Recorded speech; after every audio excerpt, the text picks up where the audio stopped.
Hey everyone, my name is Beth and this is my presentation on food security and food inequality.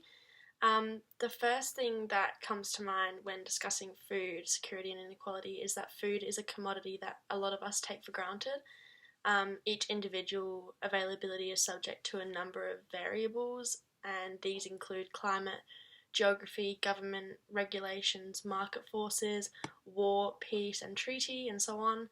Um, Food politics includes many things, but the main areas of relation are inspection, regulation, legislation and policies, production, distribution, and consumption.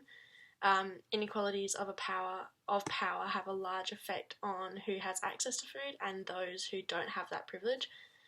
This fight for power also affects who is harmed by production and what damages it has on the world.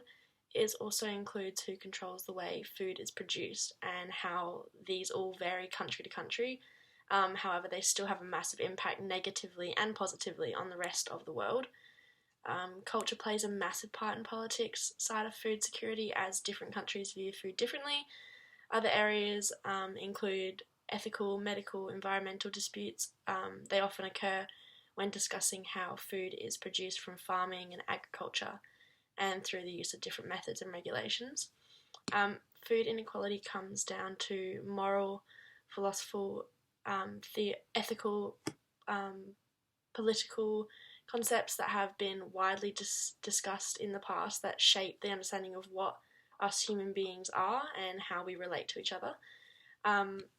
So there's 7 billion farmers, over 7 billion farmers across the globe, and these farmers are actually producing 1/3 more calories than the world's population. So in theory, this means there should be enough food to feed everyone. Despite this, 1 in 9 people go hungry. This is because it is not only about the global production level, it also comes down to how available food is and how accessible it is at all times. If people don't have access to land or water, they cannot produce food for themselves or for their family. And the same thing goes if they don't have enough money, they cannot buy sufficient food. And these are just two of the many factors that impact whether food farmers produce ends up on people's plates. Hunger is increasing in many countries where economic growth is lagging, especially in the middle income countries such as Africa and parts of Asia. Income inequality is rising in these countries where hunger is on the rise, making it even more difficult for the poorer people to cope with the economic slowdowns. One of the ways that this cycle can be fixed is through supporting local agriculture, but as discussed before, power is the reason that many people are left starving and hungry.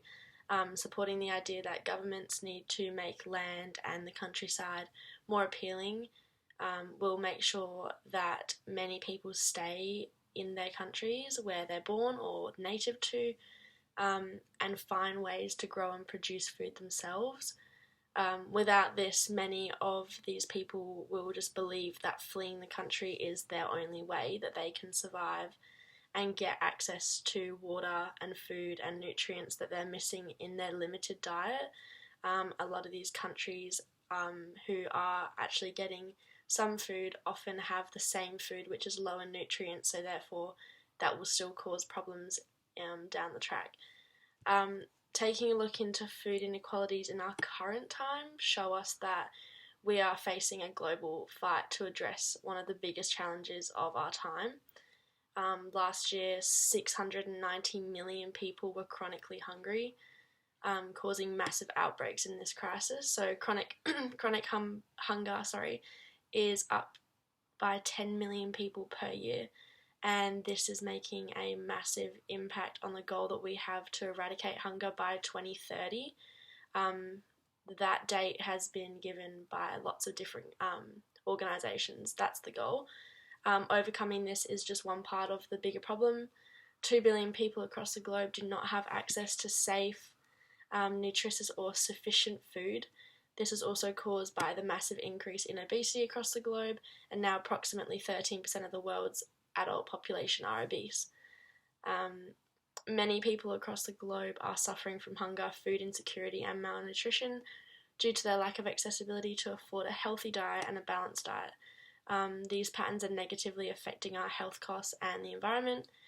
So by 2030, diet-related health and costs would be more than 1.3 trillion US dollars a year, and the climate cost would be over 1.7 trillion dollars a year.